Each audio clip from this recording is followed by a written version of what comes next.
अस्सलामुअलैकुम, बोल न्यूज़ में खुशामदीद। मैं हूँ सहर फातिमा और मैं हूँ गौहर इशरात। हेडलाइंस आपने जानी, बुलेटिन का आगाज करें और सबसे पहले आपको बताएं मुल्क में माशी तरक्की के लिए हुकूमत का बड़ा इक़दाम। वज़ीर आज़म शहबाज शरीफ ने मुख्तलिफ कमेटियाँ तश्कील दे दी हैं। ECC के चेयरमैन वज़ीर आज़म शहबाज शरीफ अब खुद होंगे।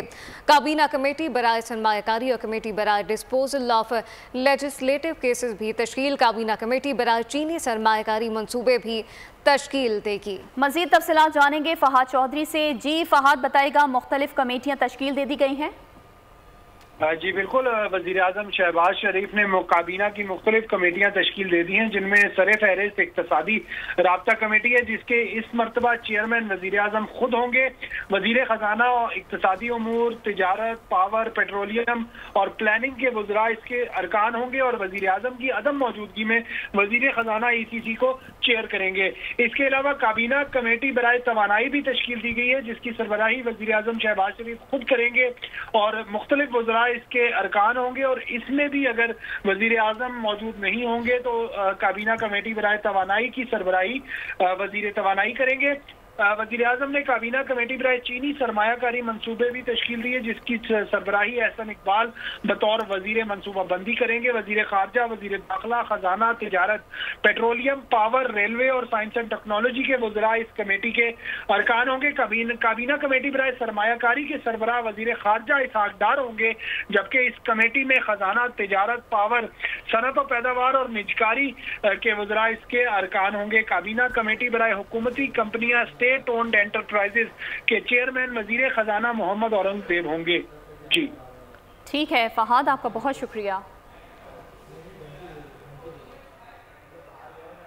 खैबर पख्तूनख्वा असम्बली मखसूस नशिस्तों पर हल्फ बर्दारी का मामला। गवर्नर के इजलास बुलाने पर स्पीकर के इनकार को अदालत में चैलेंज कर दिया गया। पेशावर हाई कोर्ट का कहना था कि एक जमात जब हुकूमत में होती है तो रवैया अलग होता है, लेकिन दूसरी जानिब जाते ही तब्दील हो जाता है। रहनुमा पाकिस्तान पीपल्स पार्टी फैसल करीम कुंडी का कहना था कि स्पीकर ने इजलास नहीं बुलाया तो दीगर सूबों में हमसे गिला ना करें। खैबर पख्तूनख्वा असम्बली की मखसूस नशिस्तों पर हल्फ बर्दारी का मामला। गवर्नर के इजलास बुलाने पर स्पीकर के इनकार को अदालत में चैलेंज कर दिया गया। दौरान समाअत पेशावर हाई कोर्ट का कहना था कि कानून की बालादस्ती होनी चाहिए, सियासत सियासी मामलात पर होना चाहिए। अदालत ने फ़िरक़ैन को इब्तिदाई नोटिस जारी करके 26 मार्च को जवाब तलब कर लिया। दूसरी तरफ प्रेस कॉन्फ्रेंस में रहनुमा पीपल्स पार्टी फैसल करीम कुंजी का कहना था वज़ीर आला KP का अंदर अलग अंदाज और बाहर कुछ और होता है। स्पीकर ने इजलास नहीं बुलाया तो दीगर सूबों में हमसे गिला न करें। मैंने वज़ीर आला खैबर पख्तूनख्वा को देखा है, जब वो बाहर आते हैं तो डायलॉग मारते हैं, जब अंदर जाते हैं तो वज़ीर आज़म के पाँव पड़ जाते हैं। हम ये नहीं चाहते कन्फ्रंटेशन हो, हम चाहते हैं कि सूबे और मरकज़ में अच्छे ताल्लुकात हों। गवर्नर KP ग़ुलाम अली ने सूबाई असम्बली का इजलास आज तलब कर रखा है, जबकि KP हुकूमत ने हुक्म को गैर आईनी करार दे दिया है। अपोजिशन लीडर डॉक्टर इब्बाद का कहना है कि वज़ीर आला खैबर पख्तूनख्वा को किसी का वर्कर नहीं बल्कि सूबे का चीफ एग्जीक्यूटिव का किरदार अदा करना चाहिए। मज़ीद जानते नुमाइंदा आसिफ शहजाद से। जी आसिफ, बताइएगा। अपोजिशन लीडर डॉक्टर इब्बाद मौजूद है, उनसे बात करेंगे। सर, ये क्या मामला है, क्यों मसाइल बनते जा रहे हैं?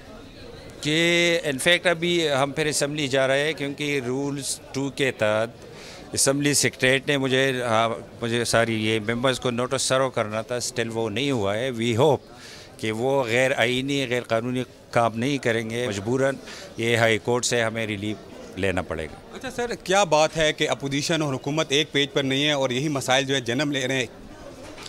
यही बदकिस्मती है स्पेशली इस सूबे की। पहले यही सूबा 2002 से 2013 तक मिलिटेंसी में जकड़ा था। 2013 से ये जो लोग आए हैं तो ये सियासी अखाड़ा बनाया है, तो हमेशा ये फेडरल गवर्नमेंट के साथ इसकी लड़ाई रहती है। सफ़र हो रहे इस सूबे के अवाम। जी बिल्कुल, जो असम्बली के अंदर जो मामलात हल करने की बात की जा रही है अपोजिशन की जानिब से, और कहा जा रहा है कि जो असम्बली के मामलात हैं वहीं पर हल किए जाएँ। बानी PJ 25 रमज़ान से पहले जेल से बाहर होंगे। अली मोहम्मद खान की इस्लामाबाद हाई कोर्ट के बाहर मीडिया से गुफ्तगू। उनका कहना था कि अदलिया बहुत जल्द सैफर केस पे इंसाफ करेगी। डोनाल्ड लू ने हुकूमत की मंजी ठोक दी। शहबाज हुकूमत पर 62-63 लगना चाहिए। ने तो ईद उल फितर से पहले की बात की है। मेरी दुआ है कि उनकी बात पे अल्लाह ताला उनकी गुफ्तगू में बरकत डाले और इमरान खान साहब ईद उल फितर से पहले वो निकले और बनी गाला या जमान पार्क में हमारे साथ जो है वो बैठे हों। डोनाल्ड लू का तो मैं कभी फैन नहीं रहा, लेकिन वैसे इसने कल कांग्रेसनल हियरिंग में मंजी से ही ठोक दी है इस हुकूमत की, क्योंकि 18 महीने तक मियां मोहम्मद शहबाज शरीफ साहिब एक्स वज़ीर आज़म पाकिस्तान जो 47 के जरिए फॉर्म 47 के वज़ीर आज़म हैं, लेकिन PDM 1 में ये 18 महीने तक ये कहते रहे ना कि कोई साइफर नहीं है, कोई साइफर नहीं है। तो अगर साइफर नहीं है तो अब केस इमरान खान पे किस चीज़ का चल रहा है? और अगर केस चल रहा है तो फिर आपने झूठ क्यों बोला? क्या झूठ बोलने पे 62-63 शहबाज शरीफ साहब पे और उनकी हुकूमत पे नहीं लगना चाहिए? साइफर साजिश थी, अब भी अपने बयान पर खड़े हैं। डोनाल्ड लू अगर सच बोल रहे हैं तो साइफर था क्या? बानी PTI को सजा क्यों दी गई? वज़ीर आला खैबर पख्तूनख्वा अली अमीन गंडापुर की मीडिया से गुफ्तगू, कहा कि वज़ीर आज़म खुद फॉर्म 47 वाले हैं, उनसे धांधली पर क्या बात की जाए? लू ने जो बयान दिया था और जो साइफर आया था उसको आपकी नेशनल सिक्योरिटी काउंसिल के अंदर भी डिस्कस किया गया बाकायदा तौर पे। हमारे एम्बेसडर ने बाकायदा तौर पर तस्दीक की उसकी कि ये बातचीत हुई है और उस बातचीत के नतीजे में हमारा बयानिया अभी भी वही है कि ये एक साजिश थी और उसके बाद उस पर डिमार्च भी किया गया। अगर ये बातचीत नहीं हुई थी तो साइफर भेजा किसे? ये तो एक बहुत बड़ा सवाल निशान बन रहा है। अगर वो झूठ नहीं बोल रहा और सच बोल रहा है तो फिर वो साइफर था क्या? और जिस साइफर के अंदर इमरान खान साहब को इस वक्त सजा दी जा चुकी है, इल्लीगल सजा, तो अगर साइफर था ही नहीं तो सजा किस बात? और अगर था तो फिर साजिश थी और साजिश के ऊपर हमें बिल्कुल उस पर एहतजाज भी हम करते हैं और हम हक रखते हैं इस चीज़ का कि हम अपने मुल्क के अंदर किसी की बदाखलत भी बर्दाश्त नहीं करें। फॉर्म 45 और 47 के हवाले से वज़ीर आज़म से बात हुई कोई?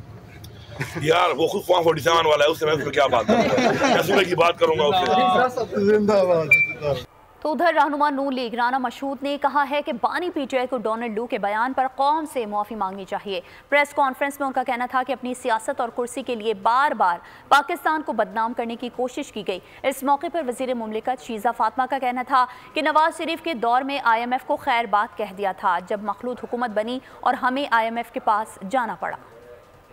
लू ने जो स्टेटमेंट आई, आज मैं समझता हूं कि कौम को होश के नाखून लेने चाहिए, कौम को इनके असल चेहरे देखने चाहिए कि अपने इक्तदार के लिए वोट ऑफ नो कॉन्फिडेंस के ऊपर पाकिस्तान के अंदर पहला वजीर आजम था जो आईनी और कानूनी तरीके से गया।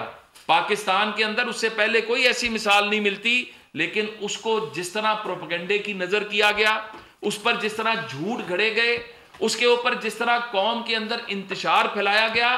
कल की जो कांग्रेस की हियरिंग थी उसके बाद मैं समझता हूं कि कौम से आके माफी मांगनी चाहिए। वज़ीर आज़म नवाज शरीफ साहब का IMF प्रोग्राम इस मुल्क की तारीख का वो वाहिद IMF प्रोग्राम है जो हमने 2 साल में मुकम्मल किया और उसके बाद हमने IMF से छुटकारा पाया और पाकिस्तान की मईशत अपने बलबूते पे खड़ी हुई। में जब एक मखलूत हुकूमत बनी और वज़ीर आज़म शहबाज शरीफ ने ये मनसब संभाला और जब हम IMF के पास गए तो वो जाने का यही मकसद था कि 2018 में हमें जिस डिफ़ॉल्ट के दहाने पे लाके खड़ा किया गया वहाँ से पाकिस्तान को बचाना हमारी एक, आप कह लें कि एक एग्जिस्टेंशियल क्राइसिस था जिसको ओवरकम किया गया। इस्लामाबाद की अदालत ने बानी PTI और शाह महमूद कुरैशी के प्रोडक्शन दरख्वास्त मंजूर करते हुए 20 अप्रैल को पेश करने का हुक्म दे दिया है। वकील नईम पंजोता का कहना था कि सुपरिटेंडेंट अडियाला जेल किसी भी वक्त अदालत का हुक्म नहीं मानते। SP अडियाला जेल ने अदालत से माफ़ी मांग ली। इस्लामाबाद की डिस्ट्रिक्ट एंड सेशन कोर्ट में पार्लियामेंट हमला केस की समाअत बानी PTI के वकील नईम पंजोता ने दलाल दिए। कहा प्रोडक्शन ऑर्डर के लिए दरख्वास्त दायर की गई मगर सुप्रीटेंडेंट अडियाला जेल किसी भी अदालत का हुक्म नहीं मानते, सिक्योरिटी का बहाना है। वीडियो लिंक पर भी बानी PTI की हाजिरी नहीं लगवाते। अदालत ने दलाल मुकम्मल होने के बाद बानी PTI और शाह महमूद कुरैशी को 20 अप्रैल को पेश करने का हुक्म दे दिया। उधर इस्लामाबाद हाई कोर्ट में बानी PTI से वकला की मुलाकात की दरख्वास्त पर समाअत हुई। सुप्रीटेंडेंट अडियाला जेल ने बानी PTI की ऑनलाइन मुलाकात कराने से इनकार कर दिया। जस्टिस सरदार एजाज इसाक खान ने कहा खबर मिली थी कि वज़ीर आला पंजाब ने कोट लखपत जेल में ऑनलाइन मुलाकातों का ऐलान किया था। क्या जेल अथॉरिटीज़ अपने जवाब में ये कह रही हैं कि वज़ीर आला पंजाब का इक़दाम गैर कानूनी है? आप कह रहे हैं कि अदालती हुक्म पर अमल नहीं किया जा सकता, तरमीम की ज़रूरत है। हुकूमती वकील ने कहा हमें मज़ीद हिदायत लेने के लिए कुछ वक्त दे दें। अदालत ने कहा हिदायत लेने की कोई ज़रूरत नहीं, सुप्रीटेंडेंट जेल कह रहे हैं कि रूल्स इजाज़त नहीं देते। इस्लामाबाद हाई कोर्ट ने केस की समाअत 29 मार्च तक मुलतवी कर दी। वज़ीर आला खैबर पख्तूनख्वा अली अमीन गंडापुर की तोड़फोड़ के मुकदमे में जमानत कबल इस गिरफ्तारी की दरख्वास्त मंजूर कर ली गई। इंसदाद दहशतगर्दी अदालत इस्लामाबाद ने 17 अप्रैल तक अबूरी जमानत मंजूर की। अली अमीन गंडापुर को 50,000 रुपए के जमानती मचल के जमा कराने का हुक्म दिया गया है। District and session court Islamabad में वज़ीर आला खैबर पख्तूनख्वा अली अमीन गंडापुर के खिलाफ थाना बनी गाला में दर्ज मुकदमे की समाअत हुई। वकील राजा ज़हूरुल हसन ने अदालत से दरख्वास्त की कि इलेक्शन मसरूफियात की वजह से अदालत पेश नहीं हो सके, वारंट मनसूख किए जाएं। अली अमीन गंडापुर को आइंदा समाअत के लिए हाजिरी से इस्तिस्ना दिया जाए। आपको बता रहे हैं वज़ीर आला खैबर पख्तूनख्वा अली अमीन गंडापुर की तोड़फोड़ के मुकदमे में जमानत कबल अज़ गिरफ्तारी और वज़ीर आला खैबर पख्तूनख्वा अली अमीन गंडापुर की तोड़फोड़ के मुकदमे में जमानत कबल अज़ गिरफ्तारी की दरख्वास्त मंजूर कर ली गई है। इंसदाद दहशतगर्दी अदालत इस्लामाबाद ने 17 अप्रैल तक अबूरी जमानत मंजूर की है। अली अमीन गंडापुर को 50,000 रुपए के जमानती मचल के जमा कराने का हुक्म भी दिया गया है। और अब ये जानिए, सुप्रीम कोर्ट में रिटायर्ड जज से मुताल्लिक केस 5 रुकनी लार्जर बेंच ने महफूज फैसला सुना दिया। शौकत अजीज सिद्दीकी की बरतरफी खत्म कर दी गई। सुप्रीम कोर्ट ने इस्लामाबाद हाई कोर्ट के साबिक जज शौकत अजीज सिद्दीकी की बरतरफी कलअदम करार दे दी। सुप्रीम कोर्ट 5 रुकनी बेंच ने फैसला सुना दिया। सुप्रीम कोर्ट ने जस्टिस शौकत सिद्दीकी के खिलाफ सुप्रीम जुडिशल काउंसिल की सिफारिश भी कलअदम करार दी थी और बरतरफी का नोटिफिकेशन भी कलअदम करार पाया। अदालती फैसले के मुताबिक शौकत अजीज सिद्दीकी को बहाल नहीं किया जा सकता। फैसले में ताखीर की वजह से जस्टिस शौकत अजीज सिद्दीकी की उम्र 62 साल से जायद हो गई। ताहम रिटायर्ड जज तमाम मराद पेंशन के अहल हैं। ये फैसला सुप्रीम कोर्ट के 5 रुकनी लार्जर बेंच ने 23 जनवरी को शौकत सिद्दीकी केस में महफूज किया था। और अब आपको बताएं कि लाहौर हाई कोर्ट ने पार्लियामेंट में ताहयात नाअहली की मुद्दत को 5 साल करने के खिलाफ दरख्वास्त खारिज कर दी। जस्टिस शाहिद बिलाल हसन ने शहरी की दरख्वास्त पर महफूज फैसला सुना दिया। दरख्वास्त में मौक़िफ़ इख्तियार किया गया था कि रूल्स के मुताबिक ताहयात नाअहली के कानून में पार्लियामेंट मखसूस मेंबरान के जरिए तरमीम नहीं कर सकती। कानून को कलअदम लाहौर में पेट्रोल और मोटरसाइकिलों की मुरम्मत के लिए फंड जारी न होने के बायस डॉल्फिन फोर्स गैर फाल होने लगी है।